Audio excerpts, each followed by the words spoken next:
यहाँ जम्मू कश्मीर में एक नई सरकार बनी, दूसरी तरफ गांदरबल में एक ऐसा आतंकवादी हमला जिसमें 7 लोगों की जान चली गई। कहीं ना कहीं इस नई बनी हुई सरकार के ऊपर कई तरह के सवाल उठाए जा रहे हैं। दूसरी तरफ आज हम देख पा रहे हैं कि ऑल जम्मू कश्मीर पंचायत कॉन्फ्रेंस की तरफ से भी इस मामले को लेकर एक प्रेस वार्ता की गई और उसके अलावा इस गांदरबल अटैक को कंडेम किया गया। हमारे साथ बातचीत करने के लिए अनिल शर्मा जी मौजूद हैं। सर, सबसे पहले द अर्थ न्यूज़ में आपका स्वागत है। Thank you. तो किस तरीके से आप इस अटैक को देखते हैं, क्योंकि एक तरफ सरकार बनी, दूसरी तरफ 5 दिन के अंदर अंदर ये दूसरा हमला हुआ है।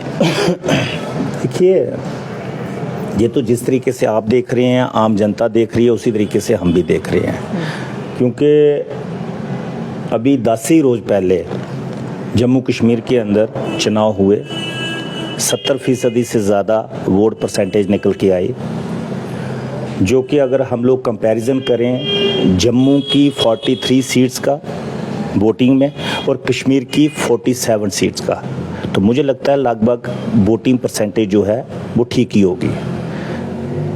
जो आप पहले हम लोग कहा करते थे कि कश्मीर में 1%, 2%, 4% पोलिंग हुआ करती थी और जम्मू में 70%, 60%, 55% पोलिंग होती थी, लेकिन आज वक्त वो नहीं है।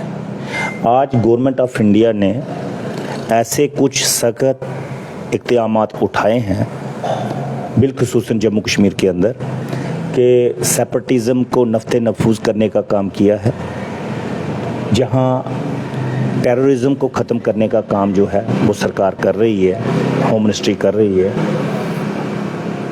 उसी का ये मुझे लगता है नतीजा है, नताइज जो हैं उसी के हैं कि जहां वोटिंग परसेंटेज बढ़ी।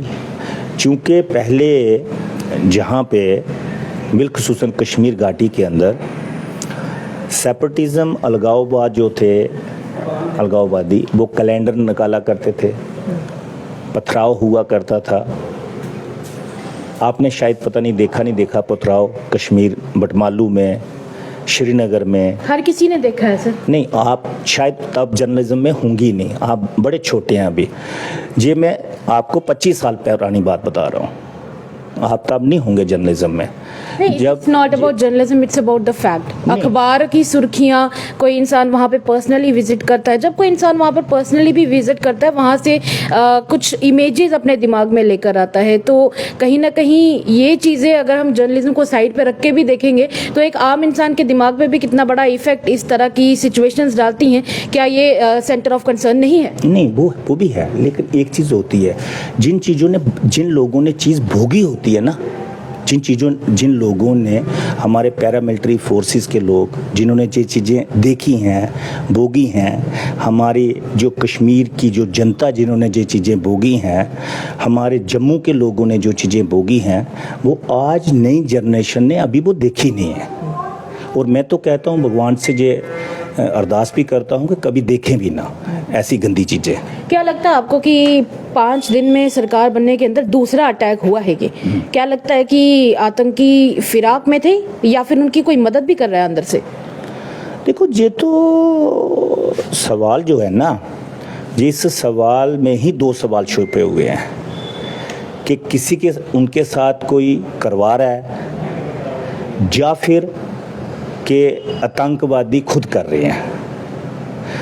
अगर कोई करवा रहा है तो फिर मुझे लगता है कि वोटिंग के टाइम पे होने चाहिए थे, कि वोटिंग के वक्त वोटिंग कम होती, जिन लोगों को ये सूट करता, कि वोटिंग कम होती तो सूट करता कुछ लोगों को, पॉलिटिकल पार्टीज़ को, पॉलिटिकल लीडर्स को। मुझे ये लगता है किसी न किसी का इसके पीछे हाथ ज़रूर है।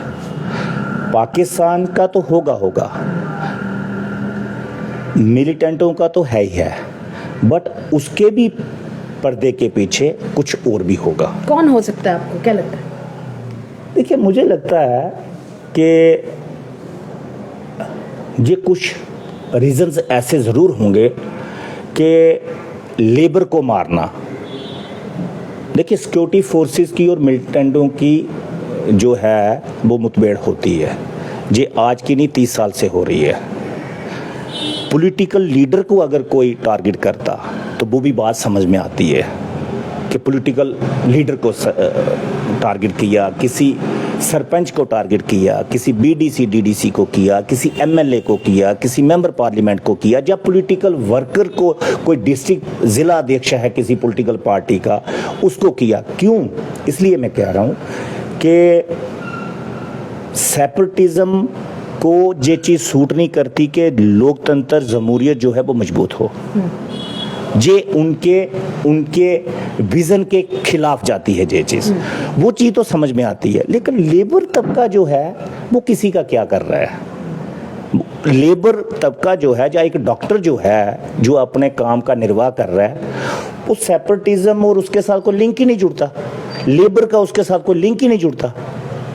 कोई लिंक भी जुड़ना चाहिए ना किसी चीज़ का, ठीक है ना, वो कुछ जुड़ता नहीं है। तो मुझे लगता है कि इसके पीछे कुछ और सोच भी जो है वो हो सकती है, कई तरह की सोचें हो सकती हैं। इसीलिए हम आपने प्रॉब्लम बता दिया, पर सोल्यूशन बताएं आज। क्या होना चाहिए, हो क्या सकता है? हाँ, सोल्यूशन अगर आप ये खबर होम मिनिस्ट्री के टेबल पे ला सकते हैं तो ये लाएं कि इसके लिए एनआईए जांच करवाएं। एनआईए जांच करवाएं, जो नेशनल इन्वेस्टिगेशन एजेंसी है उससे जांच करवाएं, ताकि दूध का दूध पानी का पानी हो सके।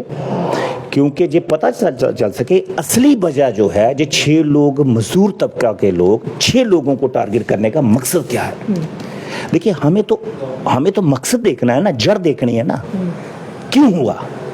एक मजदूर को गोली मारना क्या कि जे इसको आप जो है जे कह सकते हैं कि आप जो हैं एक कोई जंग की आज़ादी की लड़ाई लड़ रहे हैं, मजदूर को मारकर आज़ादी मिलेगी। मुझे लगता है ये उसका हिस्सा नहीं है। मुझे लगता है इसके पीछे भी कोई ना कोई कॉन्स्पिरेंसी जो है वो ज़रूर होगी, कुछ ना कुछ बात ज़रूर होगी। इसलिए हम कह रहे हैं कि कम से कम एनआईए जांच जो है वो अच्छे तरीके से हो, ताकि इस चीज़ का मालूम पड़े कि इसके पीछे किन लोगों का हाथ है। और जिन लोगों का भी हाथ है, ऐसे लोगों को फांसी की सज़ा होनी चाहिए। जो लोग उसके साथ तार भी जिनके जुड़े हुए हैं उनको भी सज़ा होनी चाहिए। चलिए, शुक्रिया बातचीत करने के लिए। तो आपने सुना कि इनकी क्या डिमांड्स हैं। इनकी एक डिमांड है कि होम मिनिस्ट्री के को इसके ऊपर ध्यान देते हुए कहीं ना कहीं एक एनआईए जांच ज़रूर करवानी चाहिए। वैसे तो ये होम मिनिस्ट्री का फैसला है कि वो इसके ऊपर क्या डिसीजंस लेते हैं और आने वाले समय में क्या करते हैं। और दूसरी तरफ ये चाहते हैं कि एनआईए जांच के साथ साथ जो लोग सामने आते हैं उनको कहीं ना कहीं सख्त कार्रवाई करते हुए सख्त सजाएं दी जानी चाहिए। अपनी राय हमारे कमेंट सेक्शन में जरूर व्यक्त कीजिएगा। फिलहाल के लिए इस रिपोर्ट में इतना ही। साक्षी सानी के साथ सेवाराम की report, the earth news, Jammu.